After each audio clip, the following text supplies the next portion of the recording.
Assalamualaikum warahmatullahi wabarakatuh. Selamat sore, salam sejahtera bagi kita semuanya. Om Swastiastu, Namo Buddhaya, dan salam kebajikan.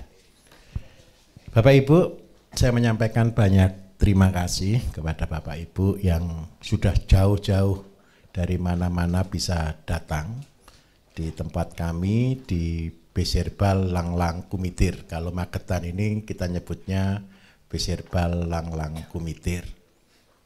Jadi satu, saya yakin Bapak Ibu datang dengan berbagai macam kebutuhan. Dan saya yakin semua berbasic ke organik. Ini saya buka teori saja dulu, tapi nanti kita akan praktek sama-sama. Kemudian besok Bapak Ibu akan ke lapangan. Perkara teknis Pak Dalang, Pak Danang besok akan bersama Bapak Ibu seharian. Jadi ketika aplikasi itu Bapak Ibu bisa tanya.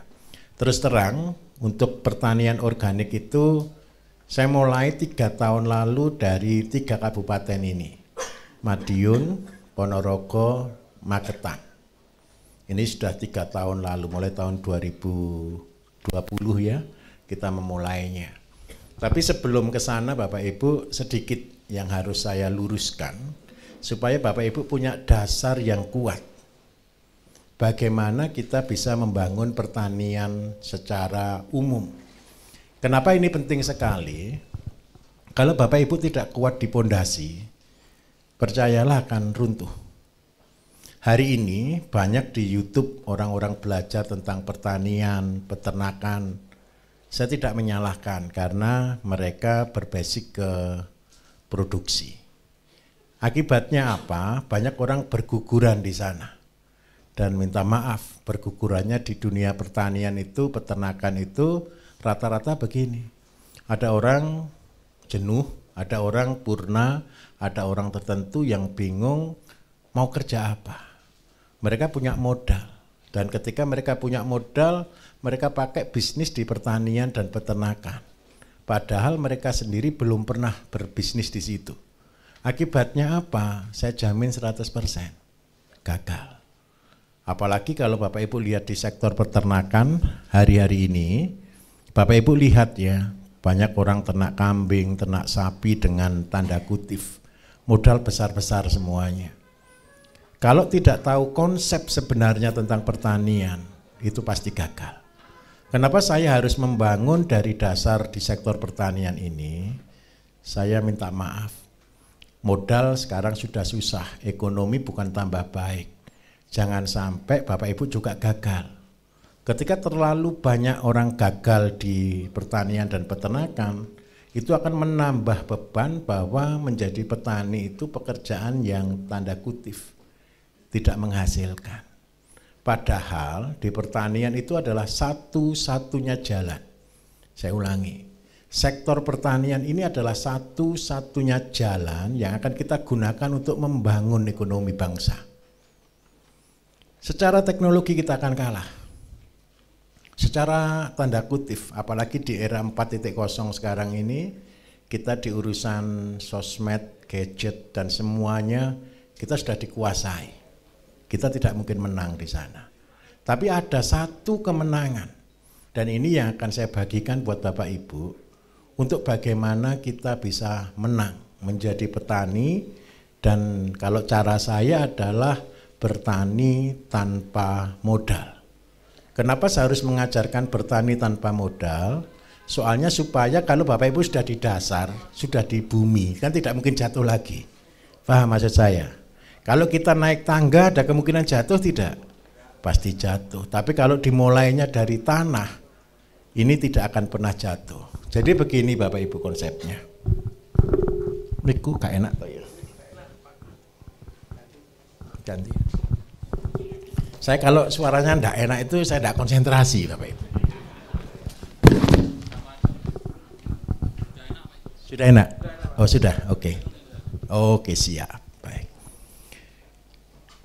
Hari ini Bapak Ibu seluruh dunia, bukan hanya Indonesia, seluruh dunia berlomba-lomba untuk bagaimana mereka menang di sektor pangan. Kenapa saya katakan mereka berlomba di sektor pangan? Karena ke depan orang akan memperebutkan masalah makanan. Ada dua jalan yang bisa kita pilih Bapak Ibu. Yang pertama dengan teknologi. Teknologi ini kalau Bapak Ibu pernah mungkin 1 tahun lalu pernah lihat YouTube saya yang Pak Bambang ngasih judulnya agak aneh, yang politik jahat membunuh petani itu ya. Itu sebenarnya salah judul Bapak Ibu, masuk judulnya politik gitu loh. Jadi yang dimaksud di situ yang saya tekankan adalah dunia dengan teknologinya mereka membangun pertanian.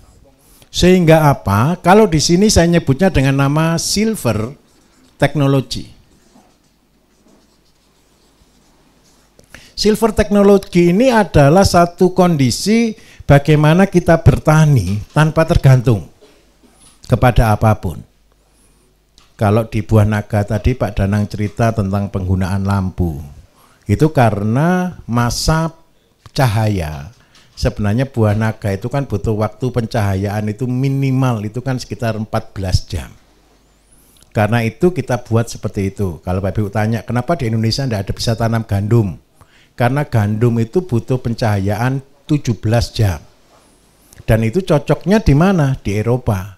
Kenapa kok di Eropa? Di Eropa itu mataharinya sampai jam 9 malam Bapak Ibu. Sampai jam 10 malam itu kalau di sini masih di sana jam 10 malam itu masih terang benderang. Tapi kalau di Indonesia jam 4 sore sudah hilang mataharinya kadang-kadang. Nah karena itu tanaman gandum tidak ada di Indonesia. Buah Naga sendiri sebenarnya kan daerah-daerah sana, daerah Timur Tengah, daerah Padang Pasir sana. Yang pencahayaannya bisa 14 jam sehari. Kalau saya secara pribadi, kita belajar nih, saya tunjukkan dulu. Kalau silver technology, berarti kita harus cahayanya kita buat sendiri. Yang kedua, ini anak-anak muda mulai digiring ke silver technology dengan menggunakan full greenhouse. Full greenhouse itu tanda kutip, tidak ada binatang, tidak ada penyakit, semua terkontrol dengan menggunakan air yang terkontrol dan sistematis. Tetapi tenang, nanti bulan Juni atau Juli pelatihan kita akan berubah. Jadi kalau selama ini pelatihan saya adalah pelatihan paling dasar, nanti gara-gara pesanan pemerintah kita juga harus mengikuti zaman untuk terutama menjangkau petani milenial. Kita akan gunakan juga teknologi, cuman saya masih ngatur bagaimana antara organik dengan yang full teknologi. Karena apa? Anak-anak muda juga susah Bapak Ibu, suruh nyangkul enggak mau. Suruh kotor-kotor enggak mau. Suruh panas-panas enggak mau. Minta praktis, ya terpaksa kita akan menyeting bagaimana kita membuat pertanian yang murah, tapi sudah asapnya itu sudah ada teknologi. Nah, di silver teknologi ini Bapak Ibu, ini terus terang yang terbesar yang dibutuhkan adalah modal. Kalau di luar negeri, terus terang yang danai semua pemerintah. Yang setting semua riset itu pemerintah. Sehingga mereka bergerak di sana. Dan setelah saya teliti sampai saya belajar di sana beberapa bulan, beberapa waktu secara berkala saya belajar. Saya putuskan ini tidak cocok untuk Indonesia. Kenapa saya katakan tidak cocok untuk Indonesia? Tanah kita terlalu luas.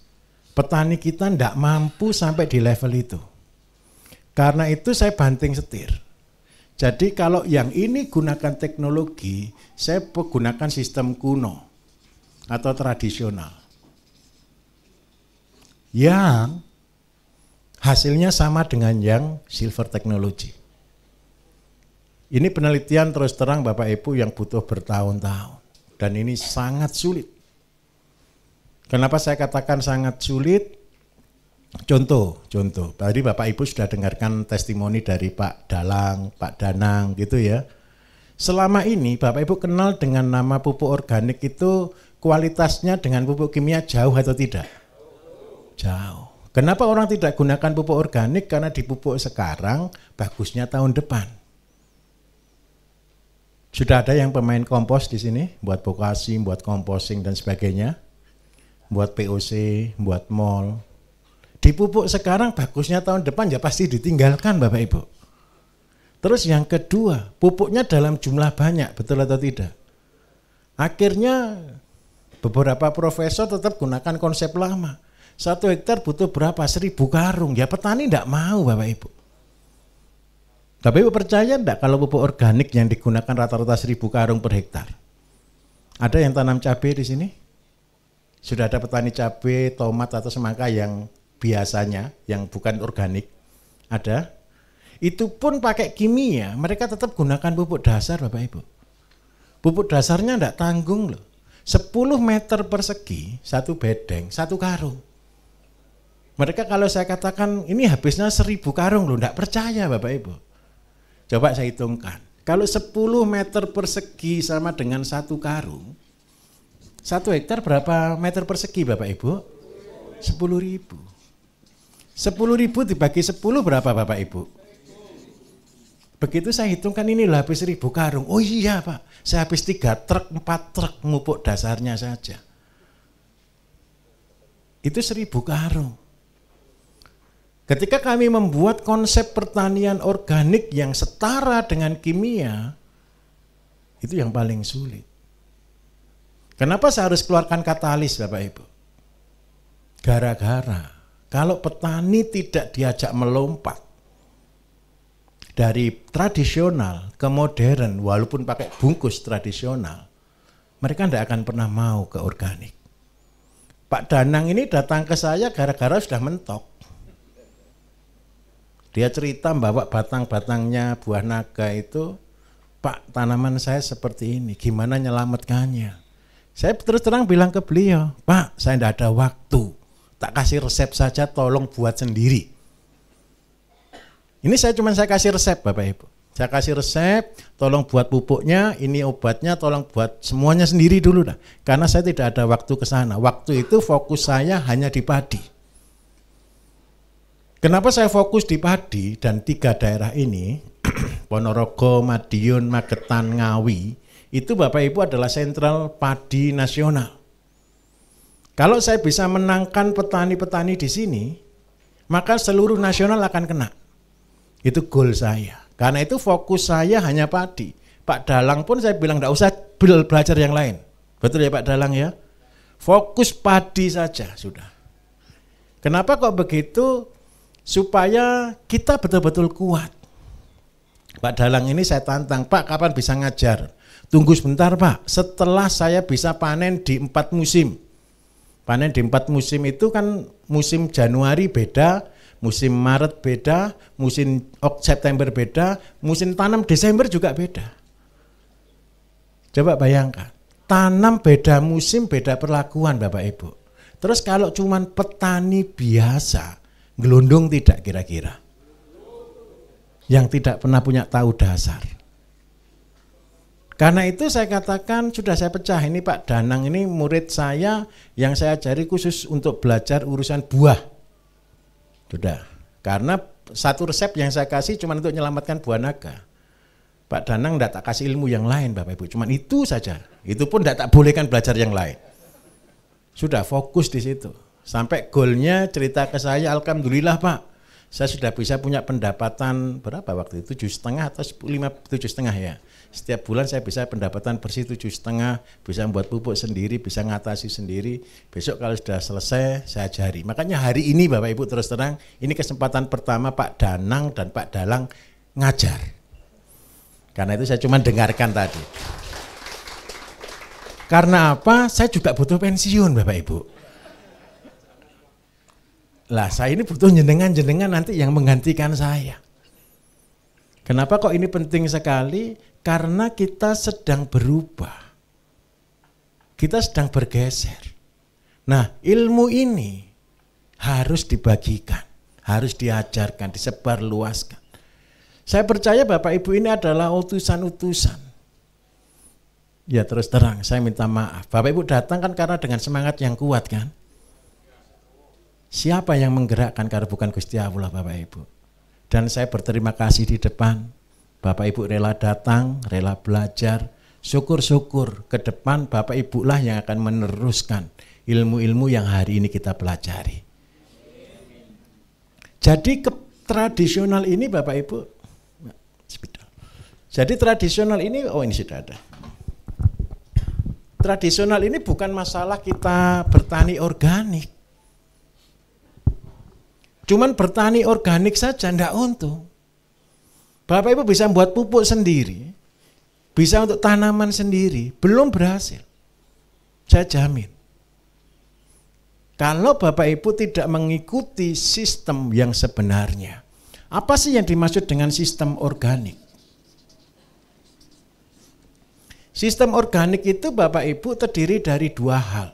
Yang pertama adalah teratur. Yang kedua adalah seimbang.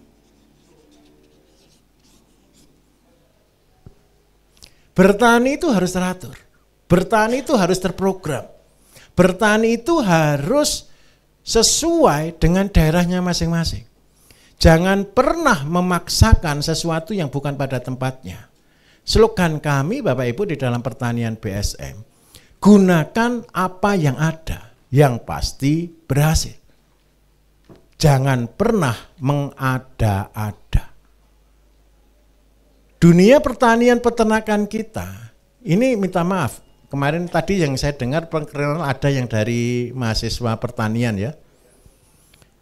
Jadi ketika Bapak Ibu dari dunia pendidikan, itu kan belajarnya pertanian kan dari buku, betul? Yang buat buku siapa? Yang membuat buku ini terus terang dari kurikulum. Kurikulumnya ambilnya di mana? Kalau sekolahnya rata-rata Bapak Ibu, itu kiblatnya ke barat. Maka ilmunya pasti dari barat. Betul atau tidak? Ini yang paling saya sedihkan dari sektor pendidikan. Kenapa saya katakan saya sedihkan? Begitu ilmu ini diterapkan di petani, petani menolak atau menerima? Menolak. Alasannya apa? Pinter petaninya Pak daripada penyuluhnya kadang-kadang. Lah karena apa? Konsepnya mengada-ada. Contoh di sektor peternakan yang pelihara ayam, tadi saya dengar ada juga yang sudah pelihara ayam petelur. Buat konsentratnya ayam, itu catatannya lisin Bapak Ibu. Bahan utama yang utama itu lisin. Lisin itu asam amino. Lisin itu jelas petani bisa enggak buat lisin? Enggak mungkin. Bungkil, petani bisa enggak buat bungkil? Enggak mungkin. Tepung ikan, yang di gunung mau cari tepung ikan di mana Bapak Ibu? Paham maksud saya? Akhirnya mereka bertani yang dari gunung untuk datangkan tepung ikan aja harus mahal. Lisin harus impor, tepung daging harus impor, tepung tulang harus impor. Saya ngatakan ini pertanian yang salah. Kenapa kok pertanian yang salah? Pernah tahu ayam di hutan Bapak Ibu? Hidup enggak? Enggak pernah dikasih makan itu loh hidup. Dan saya minta maaf, mereka berkembang tidak? Berkembang, saking aja pemburu liar banyak. Sehingga jumlahnya terkontrol. Dari sana, itu mendasari saya untuk mengubah back to basic. Kita kembali ke dasar. Yang saya sebut dengan ilmu kearifan lokal.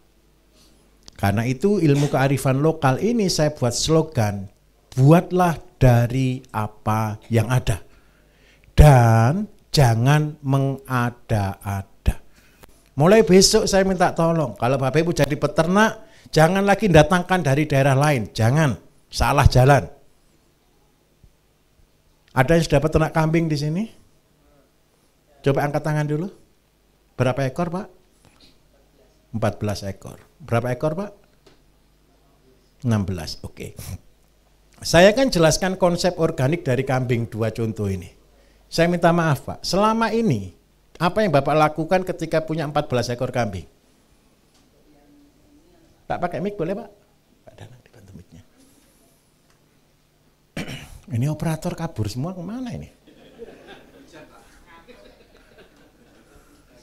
Loh, dimatikan soalnya nanti ayo Mas, pasti dimatikan. Oh ini sembunyi di situ ternyata operatornya. Digerakkan aja Pak, oke Pak. Ini sudah canggih semua. Saya tanya Pak ya. Bapak kan punya kambing 14. Ya. Apa yang Bapak lakukan selama ini gara-gara punya kambing 14? Pak, untuk sementara ini masih keliru Pak. Jangan salah dulu, jangan jawab dulu. Jangan jawab dulu, ceritakan dulu. Gini, saya udah berternak sudah lama. Iya. Cuma ganti. Pertama penggemukan. Iya. Bilangnya 2 bulan berhasil, nanti udah keluar ternyata korban rugi. YouTube juga ini berarti. Nah, terus saya ganti pakai kambing Jawa Randu. Baik. Model untuk peranakan. Untuk peranakan. Pakannya diarit. Ya sekitar setahun lebih nggak berkembang, kadang beranak meninggal. Terus ada juga yang induknya meninggal, rugi. Terus ini untuk yang terakhir saya coba dus gembel itu. Baik. Baru sekitar 3 bulan. Tapi saya liarkan. Iya. Tapi sama juga Pak, ternyata baru 3 bulan sudah ada yang beranak 1, tapi mati. Baik. Tapi matinya itu sebenarnya kayaknya nggak ada penyakit. Baik. Gitu. Rumputnya tanam atau bagaimana Pak? Untuk yang terakhir ini, Pak, berhubung lahannya itu luas. Iya. Butuh ada luas berapa Pak lahannya Pak? 1 hektar. Oke, baik. Rumputnya rumput lapangan itu, rumput liar. Baik. Gitu. Sudah? Sudah. Oke, silakan duduk Pak. Saya tanya. Ini saya ajak Bapak Ibu membuka konsep dengan langsung kasus supaya Bapak Ibu langsung ngerti. Apa sih bedanya pertanian organik yang terintegrasi dengan pertanian yang konvensional, yang tradisional? Saya minta maaf. Ketika bapaknya punya kambing 14 dengan sistem umbaran, harusnya sudah paling murah atau belum? Paling murah. Berarti untungnya dapat dari mana uangnya nanti? Dari kambingnya, betul? Kan tidak mungkin dapat dari yang lain-lain karena tidak ada ini. Apalagi diliarkan, kotoran kececer, kencing kececer. Cuman yang penting berharap kambing bisa berhasil, kan begitu kan? Nah pertanyaannya satu. Bapak Ibu, gara-gara kambing. Kalau sudah niat pelihara kambing ngasih makan atau tidak? Wajib atau tidak? Wajib.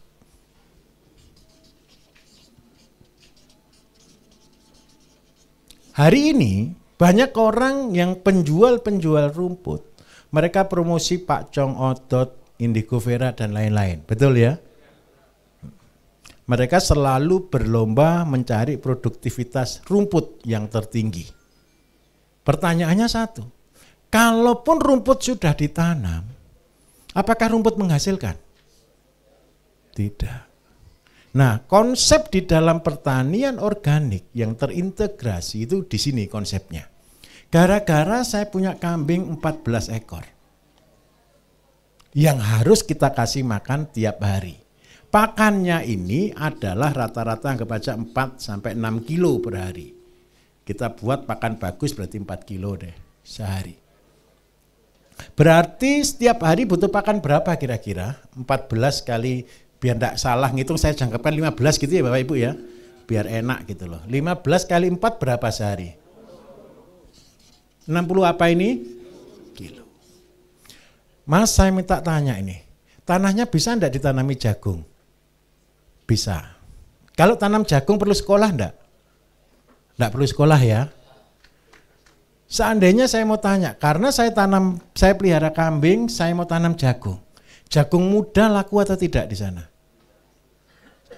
Tahu ya jagung muda ya, enggak harus jagung manis. Jagung muda itu bisa dipakai untuk datar jagung, begitu itu ya, dibakar dan lain sebagainya.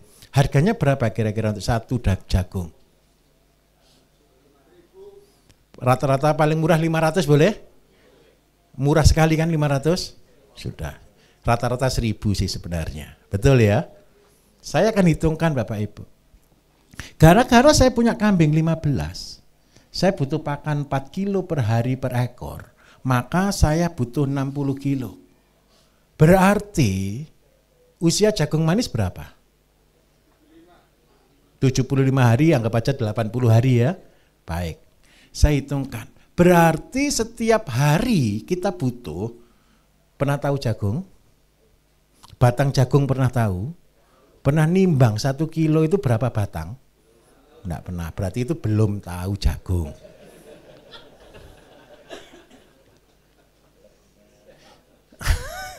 Saya minta tolong begini, Bapak Ibu, kita boleh tinggal di desa, Bapak Ibu boleh jadi petani, tapi saya minta tolong, setelah ketemu saya, Bapak Ibu harus jadi profesor di bidangnya masing-masing. Dengan cara apa? Profesor itu bisa dicapai ketika kita jadi pengangguran. Besok kalau panen ditimbang batangnya berapa, umurnya ditimbang, bijinya dihitung. Terus habis itu bagaimana terus berinovasi? Nggak usah aneh-aneh. Yang dikerjakan itu yang dilakukan dengan sungguh-sungguh. Percayalah, 3 tahun saja ngurusi kambing sama jagung saja jadi profesor kok. Betul atau tidak? Jadi profesor itu bukan sekolah Bapak Ibu. Profesor itu karena tekun dan mau belajar. Jadi kalau seandainya hitungan saya, 1 kilo itu rata-rata 3-4 batang. 3-4 batang pohon. Berarti setiap hari butuh batang berapa? 240 batang. Karena umur jagung itu adalah anggap aja 80 hari dikalikan 240 batang, berarti butuh berapa?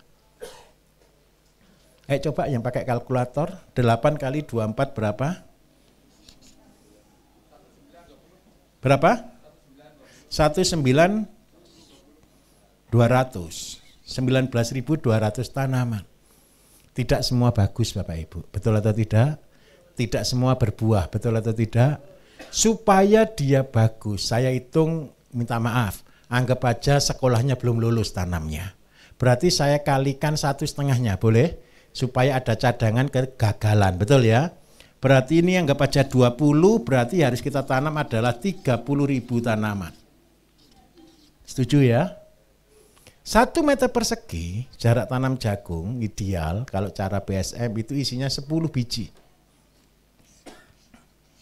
Berarti butuh lahan berapa Bapak Ibu? 3.000 meter persegi. Lahannya tadi ada 1 hektar Pak ya. Saya akan tunjukkan betapa kita sudah membuang uang sangat banyak. 3.000 berarti jelas ada. Oke? Saya mau tanya, ketika punya kambing 15, apalagi cuman gembel, percayalah pendapatan maksimal per bulan cuma 2 juta. Kambing. Jadi ini maksimal cuma 2 juta jikalau beranak dan hidup. Kalau beranak dan mati, ngenes. Betul ya? Karena harapan kita hanya di kambing. Tetapi dengan cara ini kita rubah konsepnya. Jual jagung bisa? Pakai promosi, pakai bayar promosi gitu enggak? Saya minta tolong, ayo bekerja keras jadi marketing. Kelemahan petani hari ini Bapak Ibu, mereka bisa tanam enggak bisa jual. Betul atau tidak? Karena apa? Tanamnya sekali, terus habis gitu tiap 3 bulan, 2 bulan sekali baru panen. Jelas marketingnya enggak bisa. Tetapi kalau Bapak Ibu panennya rutin tiap hari ada, kira-kira fokus enggak kita di situ? Enggak usah dianggap aneh-aneh deh. Saya cuma jadi petani jagung yang setiap hari saya produksi jagung. Kalau ada orang butuh jagung kira-kira datang ke kita tidak? Kalau panennya terus setiap hari ada, kira-kira kita kuat enggak di bidang itu? Saya minta tolong kuat dan bertahan. Buka pasarnya enggak mudah, sulit. Tetapi ketika jalan itu terbuka, tolong ditelateni sampai akhirnya jadi kuat. Saya tunjukkan teorinya. Luas kita cuma 3.000 meter, kambing kita cuma 15. Kalau 15 1 bulan maksimal 2 juta. Kenapa 2 juta? Kambing itu siklusnya 7 bulan sekali dia beranak. Kalau 15 berarti 15 dibagi 7 berarti cuma 2 juta. Kalau syukur-syukur anaknya 2. Ini saya anggap anaknya 1. Kalau dikasih anak 2 itu rezeki. Nah, gara-gara kambing 15 tanah 3.000 meter, saya menghasilkan jualan jagung setiap hari 240. Seandainya harga jagung itu Rp1.000, berarti anggap aja dapat 200.000 lah. Kali 1 bulan ketemu berapa Bapak Ibu? Saya minta maaf. Gara-gara saya cuma ngasih makan kambing 15, 3 bulan saja lebih mahal pakannya daripada kambingnya. Kalau setiap bulan dapat gaji 6 juta, senang sudah Pak? Bahagia enggak kira-kira sudah? Cukup enggak untuk hidup? Saya minta tolong. Kalau sudah cukup untuk hidup, berarti Bapak mengharapkan kambingnya atau mengharapkan jagungnya? Coba Bapak Ibu, ini kesalahan terbesar di dalam peternakan. Fokusnya di ternak yang belum tentu berhasil. Loh, yang belum tentu jangan diharapkan. Itu walau alam. Lebih pasti mana? Ternak sama jagungnya di sini. Carilah yang pasti-pasti. Gara-gara saya punya kambing 15, saya bisa punya gaji 6 juta per bulan. Paham di sini? Terus yang kedua, gara-gara punya kambing yang kita kasih makan dan kambingnya pasti bahagia ini. Kenapa saya katakan kambingnya pasti bahagia? Pakannya tersedia enggak ini? Tersedia. Selalu ada tidak kira-kira? Stabil atau tidak pakannya? Kualitasnya terjaga atau tidak pakannya? Dijauhkan dari namanya sakit kembung. Dijauhkan dari mencret. Dijauhkan dari stres. Kalau Bapak Ibu tidak siap dengan pakan, saya minta maaf. Hari ini pakannya A, besok pakannya B, C, besok lagi pakannya C. Kambing tidak mungkin gemuk Bapak Ibu, stres.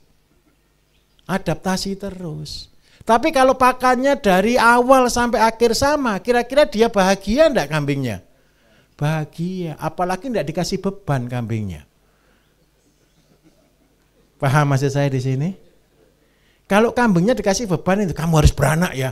Malah enggak beranak Bapak Ibu, takut. Belum waktunya beranak dia keluar duluan, namanya keguguran. Enggak panen kita. Dari sistem ini, Bapak Ibu punya kotoran kambing. Kencing kambing, diolah untuk pupuknya jagung. Batangnya jagung untuk pakan kambing, jagungnya dijual, Bapak Ibu dapat penghasilan. Pupuknya diolah untuk jagungnya, selesai sudah. Jadi kalau begini ceritanya, kambing akan menjadi berkah. Dan inilah investasi. Orang Jawa punya slogan namanya Rojo Koyo. Rojo Koyo itu sapi kambing, ayam enggak masuk tapi. Katanya itu tabungan. Hari ini kambing dan sapi bukan tabungan, kambing dan sapi beban. Betul atau tidak? Tapi kalau dengan konsep ini, kambing ini tabungan atau bukan? Tabungan. Bapak Ibu saya minta maaf, ini adalah paling sederhana kita bekerja. Dan ini adalah konsep tradisional. Ini sudah paling desa, enggak cuma pelihara kambing 15 sama teman tanam jagung 3.000 meter. Tapi kita sudah bisa punya gaji 6 juta per bulan. Nah, kelihatannya sudah ngerti semua, ini mau pulang ini sudah. Jangan pulang dulu.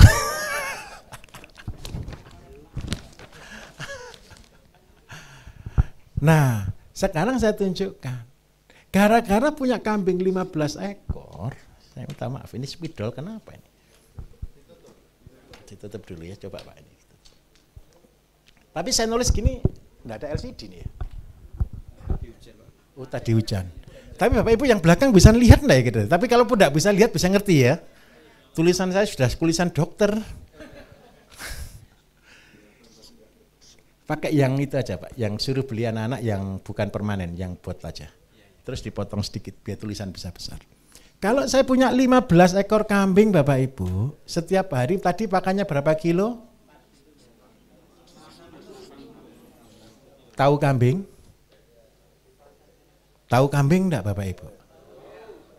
Berapa kencingnya kambing setiap hari? Ya belum tahu namanya. Untung belum saya suruh ngitung berapa kotoran kambing.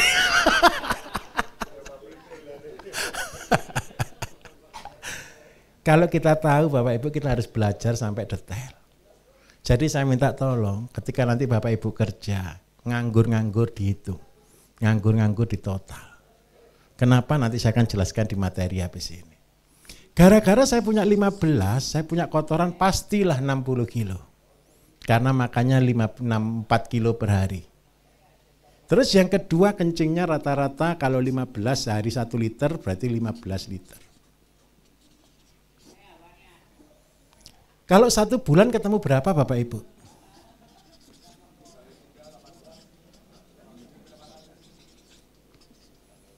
Ketemu berapa? 15 kali 30? 2 pupuk ini kita olah. Kita sebut dengan nama pupuk Horti. Pupuk Horti itu butuh kencing, juga butuh bahan padat. Kalau yang paling bagus karena kita tadi dari jagung, kembalikan dari jagung kepada jagung. Itu hukum tanaman. Kalau apa yang kita ambil, kembalikan lagi ke situ. Dari sini Bapak Ibu kita keluar pupuk sama. Nanti keluar pupuk cairnya sekitar 450. Pak Danang berapa Pak harga pupuk cair yang untuk urea cair Pak? Harga konsumen urea cair? 20.000 per liter. Saya tanya Bapak Ibu ya, kalau 450 dikalikan 20.000 ketemu berapa ya? 20.000 loh. 450 dikalikan 20.000 ketemu berapa? 9 juta. Wah, kok 900 toh Pak? 9 juta. Kencingnya kemana Pak? Coba bayangkan. Dari jagungnya kita dapat 6 juta. Dari kencingnya kambing dapat 9 juta. Anggap yang kotorannya kembalikan lagi ke jagungnya. Oke? Jadi kalau total kita dapat 9 juta ditambah 6 juta Bapak Ibu ketemu berapa? Kambing 15 lo ngasih Bapak Ibu gaji 15 juta. Kurang apa? Loh Pak jual pupuknya enggak mudah. Betul.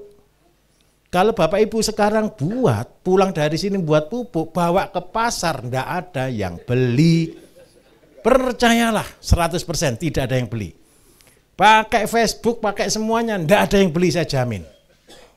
Tetapi kalau Bapak Ibu sudah jadi profesor, diantri. Profesornya di mana? Begini ceritanya. Tadi bertani itu perlu teratur. Yang kedua bertani perlu seimbang. Saya nulis ini bingung ya Pak. 2 kata ini kalau kita gabung Bapak Ibu, ini artinya tanggung jawab. Tanggung jawab melahirkan kata mandiri.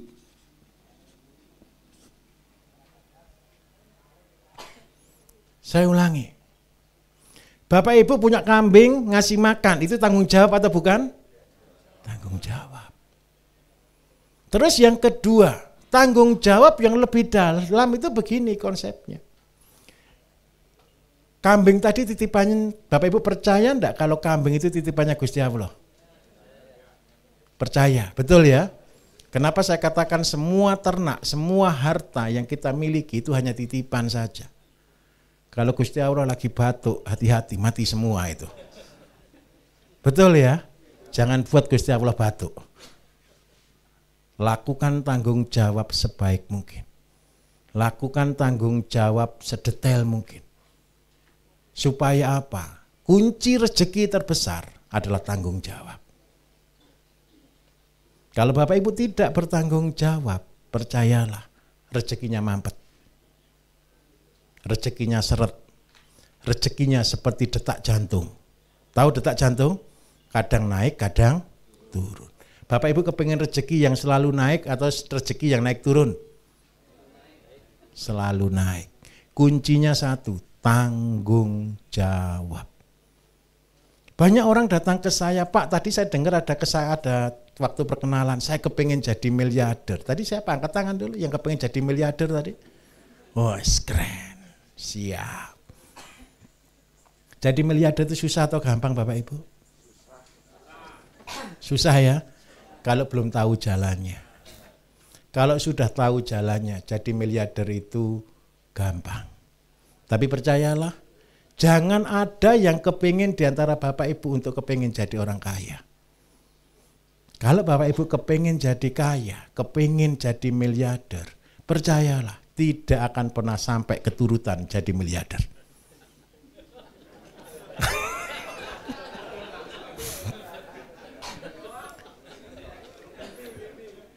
Kenapa kok saya katakan kalau kita kepingin itu seperti mengejar fata morgana. Semakin dikejar menghabiskan uang tidak sampai-sampai. Supaya fata morgananya itu berhenti. Apa yang harus kita lakukan? Berhenti. Jangan terus bergerak. Terus apa yang harus kita lakukan supaya kita bayangannya itu tidak pernah hilang? Jangan ke depan, jangan ke belakang, tapi ke bawah.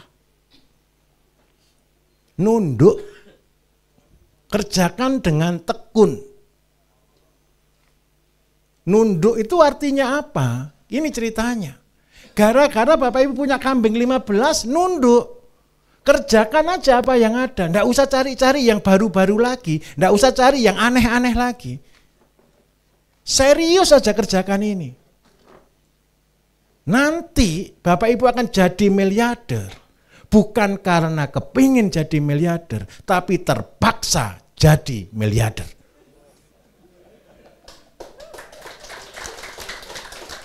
Teori saya mengatakan jangan pernah kepingin jadi orang kaya. Karena kalau Bapak Ibu kepingin jadi orang kaya, tidak pernah kaya, saya jamin. Tapi kalau Bapak Ibu tekun, Bapak Ibu serius, Bapak Ibu setia melakukan pekerjaan dengan sangat benar, Bapak Ibu akan terpaksa jadi orang kaya. Kenapa saya berkata begini? Saya dulu sudah mengalaminya Bapak Ibu. Saya dulu butuh uang 12,5 miliar untuk bangun tempat pelatihan. Saya melakukan segala pekerjaan. 18 bidang saya kerjakan dan semuanya gagal total. Karena apa? Karena saya salah jalan. Begitu saya sudah mengerti konsepnya, saya katakan saya tidak akan kemana-mana. Saya hanya fokus, saya hanya mengerjakan apa yang bisa. Loh, dengar baik-baik. Kerjakan apa yang bisa. Yang menghabiskan sandal saudara, yang menghabiskan sepatu saudara, itu gara-gara saudara terlalu keliling-keliling. Betul atau tidak? Ada bisnis baru, bingung, betul enggak? Ada potensi baru, bingung tidak? Uang sudah ngepres, dihabiskan lagi. Kapan jadi miliarder? Tetapi ketika kita tekun, enggak usah diminta, datang sendiri. Saya dibully banyak orang gara-gara saya membuat teori 10 ekor ayam 3 tahun jadi miliarder Bapak Ibu. Ada yang datang ke sini gara-gara ayam tadi. Siap. Besok dilakukan sungguhan. Perjanjian bertanggung jawab. Saya kepengen itu begini loh. Bapak Ibu pernah enggak punya mimpi begini? Waktu masih muda, sekarang masih banyak yang muda, saya senang. Kita mimpi itu kan begini kan, punya tanah yang luas atau yang sempit? Ada rumahnya besar atau kecil? Di dalam tanah itu ada apanya kira-kira? Oh, harta karun. Di tanah itu ada buahnya, ada ikannya, ada sayurnya, ada padinya. Pokoknya semua ada di situ, betul atau tidak? Terus kita ngopi sambil nuturi anak cucu, bahagia. Betul enggak kira-kira? Itu semua cita-cita orang. Saya ini marketing yang Bapak Ibu yang handal. Pekerjaan saya adalah menjawab cita-citanya orang. Wah. Karena ini yang dicita-citakan orang. Tetapi cita-citanya itu sederhana. Yang membuat Bapak Ibu tidak tersampai cita-cita ini karena terlalu bingung. Paham maksud saya? Mandiri itu Bapak Ibu berarti semua harus bisa buat sendiri. Tidak boleh tergantung kepada siapapun. Saya dikomplain juga gara-gara kata mandiri. Pak Bayu itu ngajari orang supaya mandiri, tapi Pak Bayu yang jual katalis. Repot Bapak Ibu. Dengarkan saya, 3 tahun ke depan, kalau Bapak Ibu sudah jadi profesor, tidak perlu katalis lagi. Katalis itu cuma ikatan batin antara kami dengan Bapak Ibu kok. Kenapa kok begitu? Kalau Bapak Ibu sekarang saya ajari, jadinya 3 tahun lagi. Daripada nunggu 3 tahun, lebih baik berproses dari yang kecil. Dari yang kecil. 3 tahun lagi jadi miliarder. Setelah jadi miliarder bisa buat katalis. Tapi saya jamin, Bapak Ibu ndak akan buat. Pasti beli. Bukan kesuwen Pak. Harganya lebih mahal buat sendiri daripada beli. Fair. Saya katakan jujur. Kenapa kok begitu? Gara-gara katalis itu saya muter kepala ndak karu-karuan ini Bapak Ibu. Saya kemarin target produksi katalis itu cuma 200-300 ton setahun. Setahun. Tadi saya dibukakan laporan anak-anak. Pak, grup kita sudah 12.500 orang. Saya bayangkan, ini semua buat enggak usah produksi besar ya. Cuma 100 liter saja setahun. Itu ketemu 1 juta liter Bapak Ibu. Ya saya bilang ke anak-anak tadi, ya sudah jalani saja. Terus kalau tidak ada, ya ditunggu. Uang produksinya kita terbatas. Fair, saya harus katakan jujur. Ini Pak Bambang mana? Ini tukang menghabiskan katalis itu. Apalagi saya lihat tadi untuk sawit lagi. Wah ini nembaknya raksasa ini Pak Bambang ini. Hati-hati nih Pak Bambang ini. Nah, mandiri ini apa artinya? Bapak Ibu harus tidak tergantung kepada siapapun. Ini teorinya, ini dasarnya. Bapak Ibu percaya enggak? Rezeki yang Bapak Ibu makan itu betul-betul rezeki pemberian dari Gusti Allah. Setuju enggak kalau saya katakan kita bekerja, kalaupun kita menghasilkan uang itu belum tentu rezeki. Tetapi apa yang kita nikmati itu adalah rezeki. Setuju atau tidak? Sekarang kita ngomong rezeki. Bapak Ibu saya bukakan kunci rezeki. Seandainya Bapak Ibu punya anak, Bapak Ibu kasih uang ke anaknya. Terus habis gitu karena anaknya belum ngerti, uang itu dibuang. Bapak Ibu ngasih uang lagi enggak? Ngasihnya betul-betul dengan hati-hati, dengan banyak pertanyaan, dengan banyak tekanan, betul? Terus yang kedua, seandainya punya anak, dikasih, terus dikasih pertanggungjawaban. Saya tadi Pak, saya mau kasih uang 10.000, ini saya belikan kue, saya belikan ini kembalinya 1.000. Bapak Ibu senang enggak dengan kata-kata itu? Saya minta tolong, Gusti Allah Bapak Ibu perlakukan hal yang sama. Rezeki yang Bapak Ibu terima pertanggungjawabkan sampai sedetil-detilnya. Itu Bapak Ibu disebut orang yang bertanggung jawab. Contoh, kalau dikasih kambing pertanggungjawabkan. Diopeni dengan baik, kencingnya diolah, kotorannya diolah, dirawat dengan baik. Tanaman juga titipan. Mau sawah tanah itu bukan punya kita. Pertanggungjawabkan semuanya. Dan saya katakan itulah kunci rezeki. Saya kasih contoh, Pak, seandainya di antara Bapak Ibu mungkin belum punya modal hari ini. Mulai dari tidak ada apa-apa. Ini ilmu saya. Kenapa saya bisa menjadikan orang jadi miliarder dengan tanpa uang sama sekali? Karena itu hidup saya. Saya bisa hari ini berdiri menjadi seorang miliarder Bapak Ibu. Bukan dari modal. Kalau jadi miliarder dari modal itu bohong. Saya ketemu orang yang uangnya banyak, hutangnya juga banyak. Fair, saya katakan jujur. Tapi saya mengajari Bapak Ibu bebas dari hutang. Bekerja mutlak karena tergantung ke Gusti Allah. Bagaimana caranya? Kalau ini sudah punya modal sudah pasti. Maksudnya 4 bulan ke depan sudah jaminan saya sudah. Pasti punya penghasilan 6 juta per bulan. Mau sudah punya kambing, sudah punya sawah. Tinggal macul. Kalau tidak macul kan berarti tidak mau kerja namanya. Betul ya? Nah, sekarang kalau tidak punya modal bagaimana kita memulainya? Begini ceritanya.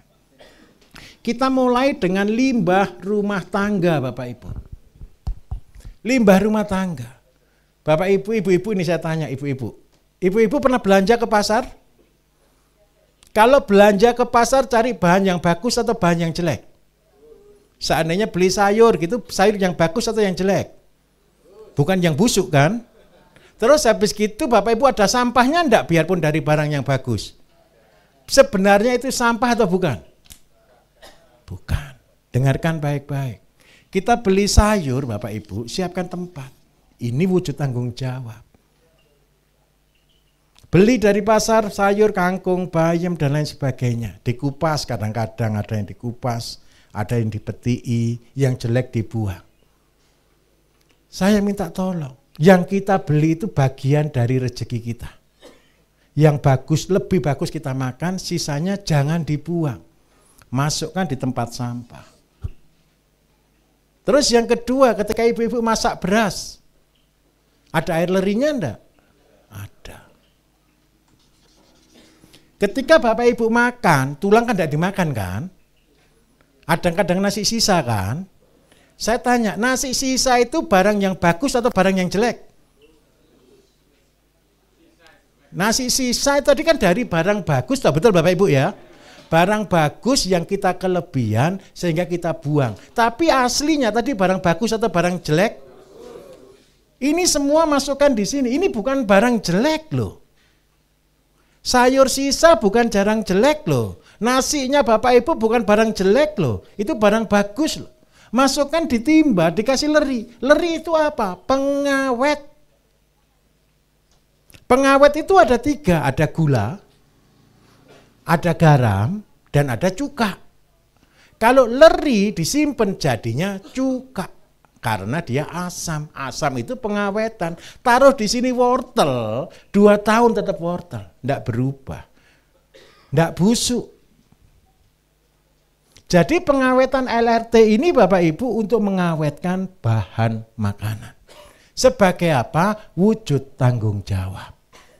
Karena apa? Ini harta karun. Ada orang bilang, Pak saya tidak punya uang untuk ditabung. Ya jangan nabung uang, tidak punya. Tabunglah apa yang ada. Dan percayalah Bapak Ibu, sampah ini lebih mahal dari yang utama. Contoh beras, harga beras seandainya nanti tembus 20.000 1 kilo. Seandainya. Percayalah limbahnya beras lebih mahal. Nyuci beras 1 liter, 1 kilo Bapak Ibu perlu 2 liter air. Seandainya diolah dijual juga dengan harga 20.000, ini nilainya 40.000. Mahal mana air berasnya sama berasnya? Mahal air berasnya. Kenapa kita buang? Bukan tidak tahu, kadang-kadang kita merasa itu tidak berguna. Betul atau tidak? Ketika Bapak Ibu bertanggung jawab dengan semua rezeki yang diberikan kepada Bapak Ibu, percayalah, Gusti Allah itu lihat gini, oh anakku pinter tenan nih. Betul atau tidak? Ketika pinter diberi lebih atau dikurangi rezekinya? Pasti ditambah. Siapa yang setia Bapak Ibu melakukan pekerjaan-pekerjaan sederhana, rezekinya pasti dipertambah. Kalau Bapak Ibu rezekinya sudah kecil terus tidak bertanggung jawab, ndongonyo kenceng minta ditambah, saya jamin 100% tidak ditambah. Lah wong masih anak-anak kok dikasih rezeki besar malah kegelundung-gelundung. Tapi kalau Bapak Ibu sudah mandiri, sudah bertanggung jawab, saya jamin 100%. Itu hukumnya Gusti Allah. Terus yang kedua, gara-gara ini Bapak Ibu punya dua. Ini wujud tanggung jawab. Yang pertama jadi pupuk, yang kedua jadi pakan. Kenapa sih saya membuat teori 10 ekor ayam 3 tahun jadi miliarder? Karena saya kepingin Bapak Ibu, ayam itu tidak jadi bebannya Bapak Ibu. Jangan sampai kita pelihara ayam, terus habis itu uang belanja habis beli pakan. Itu salah. Kalau seandainya Pak, saya cuma pakan sedikit, ya jangan 10 ekor. Loh kapan jadi miliardernya? Tinggal tambah setahun aja kok susah. Paham maksud saya? Yang paling penting mulainya 10 ekor atau 1 ekor, jangan 1 ekor ya, enggak mungkin beranak Bapak Ibu. 2 lah ya. Nah, kalau mulainya enggak bisa 10 ya 2 enggak apa-apa. Tapi saya minta tolong dirawat yang baik. Diopeni yang benar dan jangan jadi beban. Terus habis gitu gara-gara punya pupuk, pupuknya harus dipakai tanaman. Setiap hari masih belanja sayur kan ibu-ibu kan? Mulai besok tanam sendiri. Bapak Ibu tidak akan pernah jadi orang pinter. Bapak Ibu tidak akan pernah jadi orang berhasil kalau tidak punya namanya kebun percobaan. Atau kita sebutnya laboratorium. Pak, laboratorium itu perlu sekolah. Itu yang ngomong salah. Laboratorium itu tidak perlu sekolah. Justru kita belajar dari laboratorium. Laboratorium kita itu saya butuh namanya 3 kali 3 meter. Kalau tidak punya tanah Pak, saya tinggal di kota, tidak punya tanah, tanam di genteng. Kenapa harus katakan itu? Bapak Ibu tidak akan pernah jual pupuk, saya jamin. Tidak akan pernah bisa jual pupuk kok. Kalau tidak punya kebun laboratorium. Ketika Bapak Ibu nanti punya kebun laboratorium, saya minta tolong. Pupuknya dilakukan. Buat pupuk dikerjakan. Sambil terus buat, sambil terus neliti. Loh Pak, berapa lama? Paling lama 3 tahun. Kenapa saya katakan selalu paling lama 3 tahun? Saya dulu Bapak Ibu ketika belum bisa jualan pupuk, saya nabung pupuk 3 tahun tidak laku. Karena itu ya Bapak Ibu tak ajari cara saya saja. Setelah 3 tahun Gusti Allah itu kasihan dengan saya. Loh fair. Siapa yang bisa mendatangkan pembeli? Ketika kita tanam, siapa yang menjaga tanaman kita? Bisnis kita jangan bisnis dengan biasa, ayo berubah. Karena itu saya menyingkatnya tani Bapak Ibu, adalah tawakal, niat ibadah. Bertani itu ibadah. Bertani itu ibadah yang sebenarnya saya katakan. Bapak Ibu bisa khatam Al-Quran. Yang beragama lain Bapak Ibu bisa banyak hafal ayat-ayat. Mungkin bisa berkhotbah dan lain sebagainya. Di dalam pertanian, wujudkan apa yang Bapak Ibu percayai.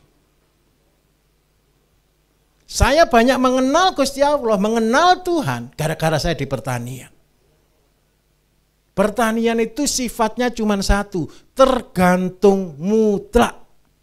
Coba bayangkan, kita bisa tanam bibit, betul? Siapa yang menumbuhkan? Kita bisa mupuk, kita bisa merawat, kita bisa memelihara. Siapa yang membuat dia berbuah? Supaya tanaman kita bisa jaga, kita semprot dengan insek fungi. Percayalah, ada kekuatan jauh lebih besar yang melindungi ini semua. Bapak Ibu, pupuk yang saya buat, pupuk yang saya ajarkan, katalis yang saya buat, semuanya adalah hal biasa. Tidak ada yang istimewa di dalamnya. Saya cuma melihat satu saja sampai hari ini. Ada perlindungan dari Gusti Allah. Ini Mas Pur, mana Mas Pur ini? Dari Ponorogo ini. Pernah suatu hari Bapak Ibu, di kawasan. Di tengah-tengah itu cuma satu kotak dari puluhan hektar. Itu aja yang pakai pupuk ZPT, enggak pakai pupuk lengkap loh. Cuma pakai ZPT insek fungi Bapak Ibu. Yang lain habis kena wereng, cuma satu kotak itu aja loh, selamat Bapak Ibu. Apakah itu karena hebatnya pupuk kita? Bukan.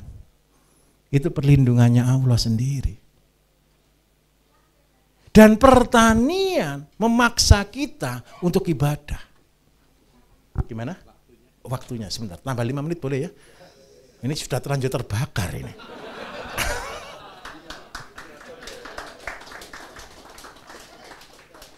Kenapa saya katakan itu Bapak Ibu? Begini loh. Apa yang kita lakukan? Ayo kembali ke yang benar. Tanah bukan punya kita.